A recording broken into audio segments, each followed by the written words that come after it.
Paano nga ba kumita ng ganito,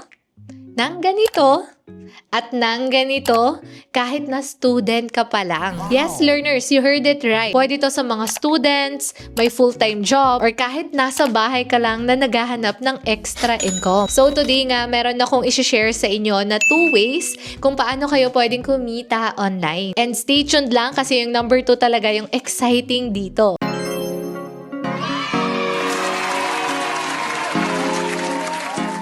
Hi learners! Welcome back to our channel. Ako nga po pala si Rose. At kung bago ka pa lang dito sa ating channel, i-click mo na yung subscribe button, pati na rin yung notification bell para updated ka kung may mga bago tayong upload na video na pwedeng makatulong sa inyo. And today nga, meron akong isi-share sa inyo na opportunity kung paano kayo pwedeng kumita online. So itong isi-share ko sa inyo, perfect yan whether student ka, may full-time job, or nasa bahay ka lang na naghahanap ng extra income. And ang maganda dito, you can start small and learn along the way. So I'm sure excited na kayong malaman yan. So tara, let's get started. So learners, before we start, pakita ko nga muna sa inyo yung actual transaction natin dito. So here nga, ayan, as you can see, meron tayong 35,000 na available for withdrawal.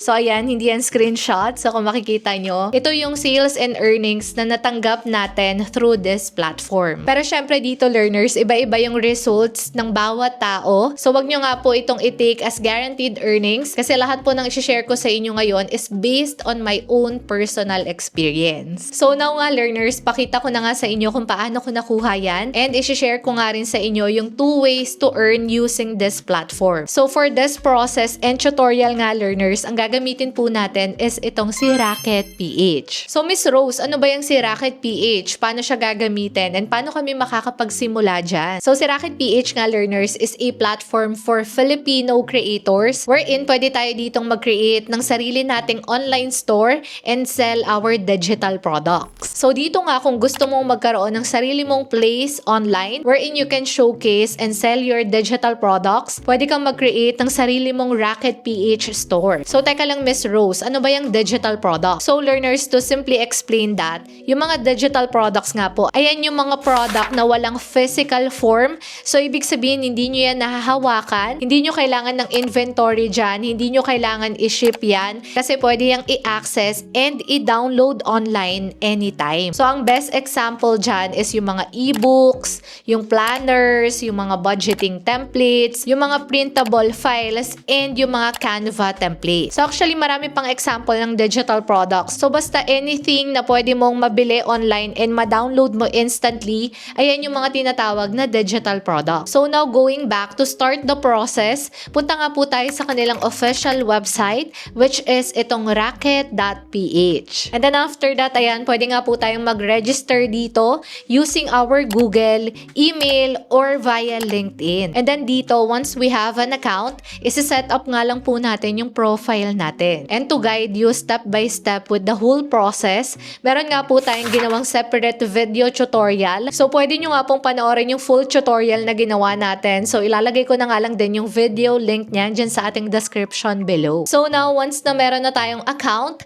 alamin na nga po natin ngayon kung paano nga ba tayo pwedeng kumita dito sa Rocket PH. So in this video nga learners, isi-share ko sa inyo yung 2 ways na ginagawa ko para makapag-generate ako dito ng sales. So let's start nga with number 1, which is to create and sell your own digital product. So for me kasi, one of the sellable product talaga with Rocket PH is yung mga Canva templates. And I'm sure familiar na kayo with Canva. So ayan nga po ay isang free-to-use online design tool wherein pwede nga po tayong makapag-create dyan ng different kinds of useful templates. So ano ba yung mga useful templates na pwede nating magawa sa Canva na pwede nating ibenta sa Rocket PH? So actually, dito talaga marami tayong pwedeng magawa like yung mga social media templates, invitations, resume, planners, or even yung mga budgeting templates. So here, the idea is simple. So the first step is magkikreate nga lang po tayo ng mga useful templates sa Canva. Let's say invitation. So sa Canva kasi, madali nang gawin yan kasi meron na nga pong mga pre-made template. Pero make sure na i-customize nyo nga po yan and make it your own. And then once na nakagawa na kayo, na finalize nyo na yan,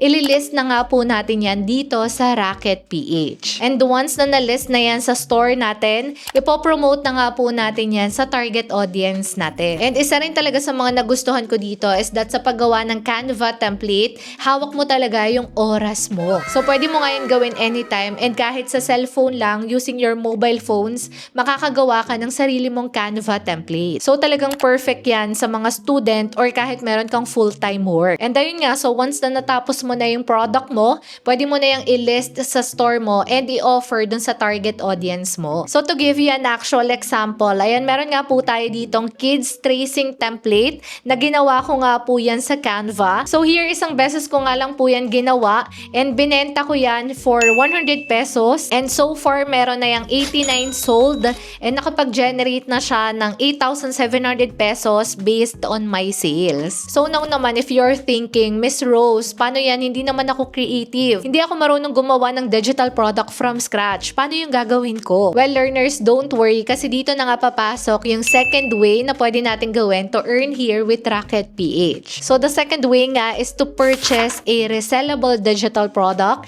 and then resell it sa Racket PH. So Miss Rose, ano naman yung resellable product? So ayan naman, learners, to explain it simply, ayan na nga po yung mga digital products na ginawa na ng ibang creator, and tinatawag nga din po nila yung DFY or done for you product. So ibig sabihin nga niyan, learners, kapag nakabili ka ng isang DFY product na merong resell rights, pwede mo na yung ibenta according sa terms ng license. So like for example, itong kids tracing book na pinakita ko sa inyo kanina, so here nilagyan ko nga po yan ng resell rights. So naka-indicate yan dito. Aside sa magagamit nyo siya personally, pwede nyo nga rin po yung ibenta as your own. So basically, by having a resellable product, hindi na kayo mahihirapan gumawa from scratch kasi once na na-purchase nyo yan, ililist nyo na lang yan dito sa Racket PH. So ayun nga, technically, meron na agad kayong pwedeng ibenta dito. So to give you picture kung paano nagwo-work yung isang resellable product,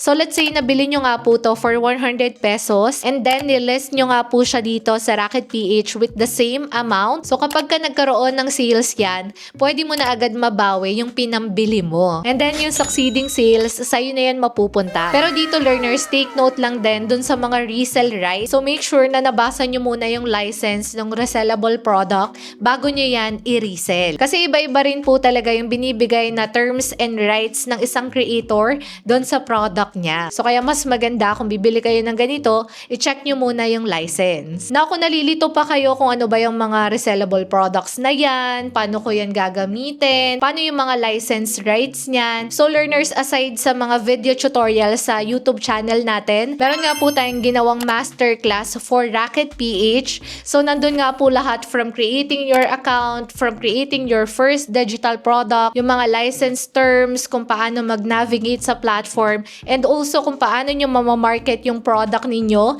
nandun na nga po lahat. So if you want to check that out, ilalagay ko na nga lang din po yung link niyan, yung product link niyan dyan sa ating description below. So check nyo na nga lang din po yan dyan. And ayun, learners, so I think that's it for our video today. Hope you like this video and please share this video para marami pa tayong matulungan online. And ayun, so goodbye for now. See you on our next video.